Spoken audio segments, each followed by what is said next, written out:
ഹാ, ആ നാണംകെട്ട ജാതികൾ ആ വീട്ടിലും ചെന്നിരിക്കുന്നു, പത്രോസ് വിളിച്ചു പറയുന്നു. യൂദാസ് തദേവൂസ് വികാരഭരിതനായി പറയുന്നു, ജോസഫ് ഈ വിവരം ആരോടും പറയരുതായിരുന്നു.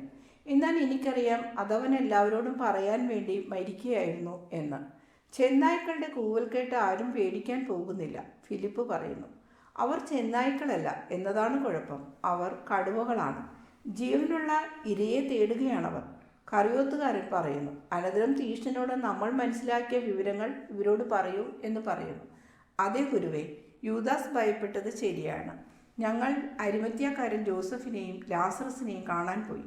നിന്റെ അറിയപ്പെടുന്ന സ്നേഹിതരായിട്ടാണല്ലോ ഞങ്ങളെ കരുതുക. പിന്നീട് യൂദാസും ഞാനും കൂടെ വളരെ പഴക്കമുള്ള കൂട്ടുകാരെ പോലെ യൂദാസിൻ്റെ ചില സ്നേഹിതരെ കാണാൻ സിയോനിലേക്ക് പോയി. എന്നിട്ട് ലാസറസും ജോസഫും പറയുന്നത് ഈ തിരുനാൾ ദിവസങ്ങളിൽ തന്നെ നീ ഇവിടെ നിന്നും പോകണമെന്നാണ്. ഉടനെ തന്നെ സ്ഥലം വിടണമെന്നവർ പറയുന്നു. ഗുരുവേ, നിർബന്ധം പിടിക്കരുതേ. നിന്റെ നന്മയ്ക്ക് വേണ്ടിയാണല്ലോ ഇതവർ പറയുന്നത്. യൂദാസിന്റെ സ്നേഹിതർ പറഞ്ഞു, സൂക്ഷിച്ചു കൊള്ളുവേ. തിരുനാൾ ദിവസങ്ങളിൽ അവിടെ ആളുകളില്ലാതിരിക്കുമ്പോൾ വന്ന് അവനെ പിടിച്ച് കുറ്റം വിധിക്കാനാണ് അവർ തീരുമാനിച്ചിരിക്കുന്നത്. അവൻ കുറച്ചുനാൾ വിശ്രമിക്കട്ടെ. അങ്ങനെ ആ അണലുകൾ നിരാശരായി തീരും. ഡോറാസിന്റെ മരണം അവരുടെ വിഷമവും ഭയവും വർദ്ധിപ്പിച്ചിരിക്കുകയാണ്. കാരണം വിദ്വേഷം നിറഞ്ഞിരിക്കുന്ന അവർക്ക് വലിയ പേടിയാണ്. അങ്ങനെ ഭയം നിറഞ്ഞവരായതുകൊണ്ട് ഇല്ലാത്തതവർ കാണുകയും വിദ്വേഷമുള്ളത് കൊണ്ട് കള്ളം പറയുകയും ചെയ്യുന്നു. നമ്മളെക്കുറിച്ച് എല്ലാ കാര്യങ്ങളും അവർക്കറിയാം. എന്തൊരു കഷ്ടത നിറഞ്ഞ സാഹചര്യം. എന്നിട്ട് എല്ലാം പർവ്വതീകരിക്കുകയും ദുർവ്യാഖ്യാനം ചെയ്യുകയും നമ്മെ ശപിക്കാൻ ആവശ്യത്തിന് കാര്യങ്ങൾ കിട്ടാതെ വരുമ്പോൾ ഓരോന്നും കണ്ടുപിടിക്കുന്നു. അവർ നിമിത്തം എനിക്ക് നിരാശ തോന്നുന്നു. ഒരു സുഖവും ഇല്ലാത്തതുപോലെ അനുഭവപ്പെടുന്നു. നാട് കടത്തപ്പെട്ട് വിദൂരതയിലേക്ക് പോകണമെന്നതിലും തോന്നുന്നു. വളരെ വിദൂരതയിലേക്ക്. പാപമല്ലാതെ വേറൊന്നുമല്ലാത്ത ഇസ്രയേലിൽ നിന്നും ദൂരെ പോകണം. കറിവത്തുകാരൻ മനസ്സിടിഞ്ഞു. യൂദാസേ, യൂദാസേ, ഒരു ശിശുവിന് ലോകത്തിലേക്ക് ജന്മം നൽകുന്ന ഒരു സ്ത്രീ ആ ശിശുവിന് 9 ചന്ദ്രമാസങ്ങൾ ഉദരത്തിൽ വഹിക്കുന്നു. ലോകത്തിന് ദൈവത്തെക്കുറിച്ചുള്ള അറിവ് നൽകാൻ അതിലും വേഗത വേണമെന്നാണോ നീ ആഗ്രഹിക്കുന്നത്? 9 പൂർണ്ണചന്ദ്രന്മാരല്ല, ആയിരക്കണക്കിന് പൂർണ്ണചന്ദ്രന്മാർ അതിന് പിന്നിടേണ്ടതുണ്ട്. ഓരോ ചന്ദ്രമാസങ്ങളിലും ചന്ദ്രൻ ചെറുതാകുകയും കറുത്തവാവ് വരികയും പിന്നീട് വലുതായി ക്രമേണ വെളുത്തവാവ് ആകുകയും ചെയ്യുന്നില്ലേ? അതുപോലെ ലോകത്തിലും മതത്തിൻ്റെ വളർച്ചയുടെയും പൂർണ്ണതയുടെയും താഴ്ചയുടെയും ഘട്ടങ്ങൾ ഉണ്ടായിരിക്കും. എന്നാൽ മതം ഇല്ലായ്മയായി എന്ന് തോന്നിക്കുന്ന കാലത്ത് അത് നശിച്ചിട്ടില്ല. ചന്ദ്രനെ നമ്മൾ ഒട്ടും കാണാതാകുമ്പോൾ അത് ഇല്ലാതാകാത്തതുപോലെ തന്നെ ഈ മതത്തിനു വേണ്ടി ജോലി ചെയ്തിട്ടുള്ളവർക്ക് പരിപൂർണ യോഗ്യത ലഭിക്കും.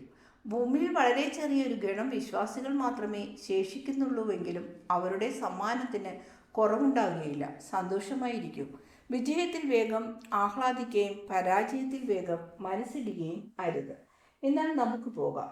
നമുക്ക് വേണ്ടത്ര കരുത്തില്ല. സൻഹദ്രീന്റെ മുമ്പിൽ നമ്മൾക്ക് ഭയമായിരിക്കും. കുറഞ്ഞ പക്ഷം എനിക്ക് ഭയമാണ്.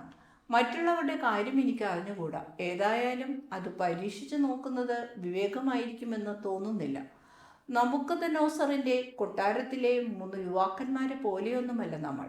അതേ ഗുരുവേ, പോകുന്നതാണ് കൂടുതൽ നല്ലത്. അതാണ് ബുദ്ധി. യൂദാസ് പറഞ്ഞത് ശരിയാണ്.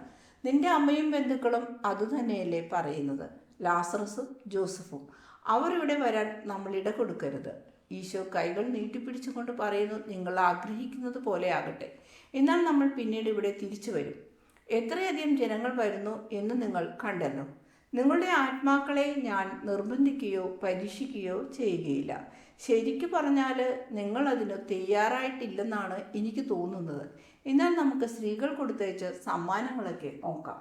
എല്ലാവരും സന്തോഷഭരിതരായി സംസാരിച്ചുകൊണ്ട് തങ്ങളുടേതായ സമ്മാനങ്ങൾ പുറത്തെടുത്ത് അഴിച്ചു നോക്കി അത്ഭുതപ്പെടുന്നു.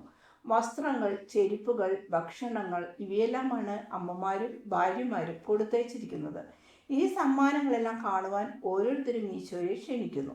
എന്നാൽ ഈശോ ചിന്താമുക്തനായി ദുഃഖിതനായി കാണപ്പെടുന്നു. ഈശോ അമ്മയുടെ അടുത്ത കത്ത് വീണ്ടും വീണ്ടും വായിക്കുകയാണ്. ഒരു ചെറിയ വിളക്കുമെടുത്ത് മുറിയുടെ അങ്ങേയറ്റത്തുള്ള മൂലയിൽ കൈപ്പത്തി കൊണ്ട് കണ്ണുകൾ മറിച്ച് ധ്യാനത്തിൽ എന്ന പോലെ ഇരിക്കുന്നു.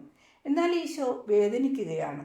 ഗുരുവെ നോക്കൂ, എത്ര നല്ല ഉടുപ്പും ശിരോകവചം ചേർത്തുണ്ടാക്കിയിട്ടുള്ള മേലങ്കിയും എൻ്റെ പാവം ഭാര്യ കൊടുത്തയച്ചിരിക്കുന്നു. അവൾ എത്ര ബുദ്ധിമുട്ടിയിട്ടുണ്ടാവും. കാരണം നിന്റെ അമ്മയെപ്പോലെയുള്ള കഴിവ് അവൾക്കില്ല. ആ സാധനങ്ങളെല്ലാം കയ്യിൽ പിടിച്ച് വളരെ സന്തോഷഭരിതനായി പത്രോസ് പറയുന്നു.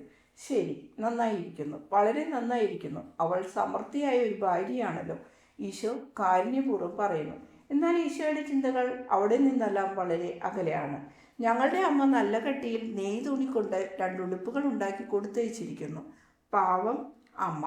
ഈശോ നിനക്കിവ ഇഷ്ടമാണോ? നല്ല ചേർച്ചയുള്ള നിറങ്ങളല്ലേ? സെബദി പുത്രൻ ജെയിംസ് പറയുന്നു. ശരിക്കും ഭംഗിയുള്ളവ.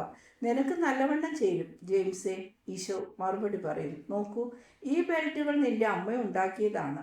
അത്രയും ഭംഗിയുള്ള ചിത്രത്തുന്നൽ ചെയ്യുവാൻ അവൾക്ക് മാത്രമേ കഴിയൂ. അതുപോലെ 2 പാളി വെച്ചുള്ള ഈ ശിരോവസ്ത്രവും മേരി തന്നെയായിരിക്കണം ഉണ്ടാക്കിയത്.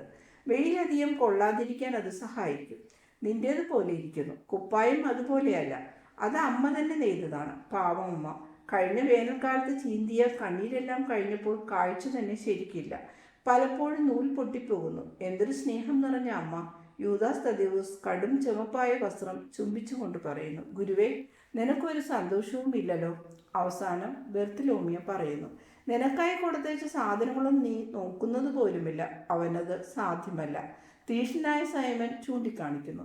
ഞാൻ ചിന്തിക്കുകയാണ്. ശരി, അഴിച്ചതെല്ലാം വീണ്ടും ചാക്കിലാക്കി കെട്ടുക. എല്ലാം തരം തിരിച്ച് വെവ്വേറെ കെട്ടിവെക്കൂ. പിടിക്കപ്പെടാനുള്ള സമയമല്ല ഇത്. നമ്മൾ പിടിക്കപ്പെടരുത്.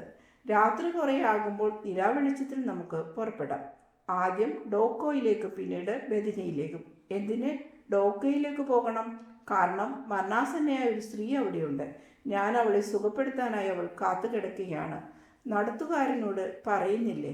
ഇല്ല ആൻഡ്രൂ, ആരോടും നമ്മൾ പറയുന്നില്ല. അപ്പോൾ നമ്മൾ എവിടെയാണെന്ന് അവർക്ക് അറിഞ്ഞുകൂടാത്തതിനാൽ അവർക്ക് കള്ളം പറയേണ്ടി വരികയില്ല. പീഡിപ്പിക്കപ്പെടാതിരിക്കാൻ നിങ്ങൾ ആഗ്രഹിക്കുന്നു. നമ്മൾ ലാസറസിന് ഉപദ്രവം ഉണ്ടാക്കരുതെന്ന് ഞാൻ ആഗ്രഹിക്കുന്നു. എന്നാൽ ലാസറസ് നിന്നെ കാത്തിരിക്കുകയാണ്. നമ്മൾ അങ്ങോട്ട് പോകുന്നുണ്ട്. അല്ലെങ്കിൽ ഒന്നുകൂടെ നല്ലത് സൈമൺ, നിന്റെ പഴയ ഭൃത്യൻ്റെ വീട്ടിൽ നിന്ന് എനിക്ക് താമസിക്കാൻ സൗകര്യം തന്നുകൂടെ? ഓ സന്തോഷത്തോടെ ഗുരുവേ, നീ എല്ലാം അറിയുന്നു. അതിനാൽ ലാസറസിൻ്റെ പേർക്കും എൻ്റെ പേർക്കും അവിടെ താമസിക്കുന്ന ആളിൻ്റെ പേർക്കും ഞാൻ പറയുന്നു, ആ വീട് നിൻ്റേതാണ്.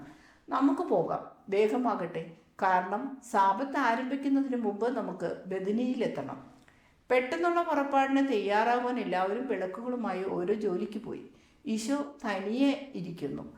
ആൻഡ്രൂ തിരികെ വന്ന് ഈശോയുടെ അടുത്ത് ചെന്ന് ചോദിക്കുന്നു, ആ സ്ത്രീയുടെ കാര്യം എന്താണ് ചെയ്യേണ്ടത്? അവൾ വരാറായിരിക്കുന്ന ഈ സമയത്ത് അവളെ വിട്ടിട്ട് പോകുന്നത് ഓർക്കുമ്പോൾ വിഷമമുണ്ട്. അതാണ് വിവേകം. നീ കണ്ടതാണല്ലോ. കുറെ കഴിയുമ്പോൾ നമ്മൾ തിരിച്ചു വരുമെന്നും അതുവരെ നിന്റെ വാക്കുകൾ ഓർത്തിരിക്കണമെന്നും അവളോട് പോയി പറയുക. കർത്താവെ, നിന്റെ വാക്കുകൾ, ഞാൻ നിന്റെ വാക്കുകൾ ആവർത്തിക്കുക മാത്രമേ ചെയ്യുന്നുള്ളൂ. പോയിക്കൊള്ളുക, വേഗം വരണം. ആരും നിന്നെ കാണാനിടയാകരുത്. ചീത്തയാളുകളുടെ ഈ ലോകത്തിൽ വാസ്തവത്തിൽ നിഷ്കളങ്കരായവർ ദുഷ്ടരെ പോലെ കരുതപ്പെടും.